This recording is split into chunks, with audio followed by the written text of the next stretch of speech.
Ginaaligar pagkarera sa mga motorsiklo sa National Highway sa Santa Barbara, Iloilo. Nakuhaan sa video. Yarig balita ngaton gintutukan. Nagahagunos ng mga motorsiklo.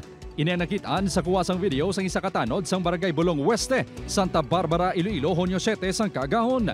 Suno sa tanod, masobra pulo ka motor ang iyanakitaan sa tong Kagahon. Apang sa ibang yadlaw, nagalabot pa ini sa 20. Wala pa sang helmet ang pila sa mga drivers ng motor. Makapila ka beses man nga nagabalik-balik ini nga ginapatigan, hit sa ginapatigayon nga karera o kon drag race. Kada duty namon, mga kaduhasan na magbalik o kung tatlo. Tama gid sir ko disturbo kay siyempre kapin pa sa mga pumunuyo diri sa may sa kilid ka highway blaster ang balay bla ni sir, tama gid na kang disturbo kay tama gid sanda sir kagahon. Ginapatian sang punong barangay nga may pustahan ay nga nagakatabo bangod nakabaton sila sa impormasyon nga may nagatipon-tipon nga kalalakihan antes ang ginaaligar karera. Makapila na kabeses gindangop sang barangay ang isyo sa kabulisan kag LGU. Apang kasumong nga daw ginapabungul-bungulan lang kuno.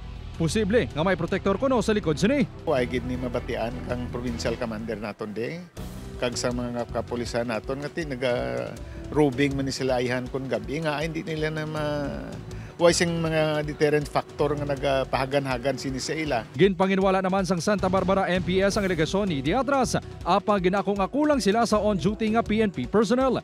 Wala pa sila sang may nadakpan sa ginaligar pagkarera bangod hindi pa may establishar kung may pustahan ay gidman nga nagakatamo. Kung sa banwa lang niya sir ang na-secure naton okay National Highway sabay sir.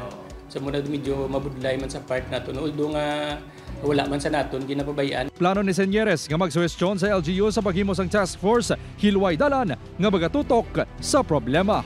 Upod Caramel Porquia, Kim Salinas, 1 Western Visayas.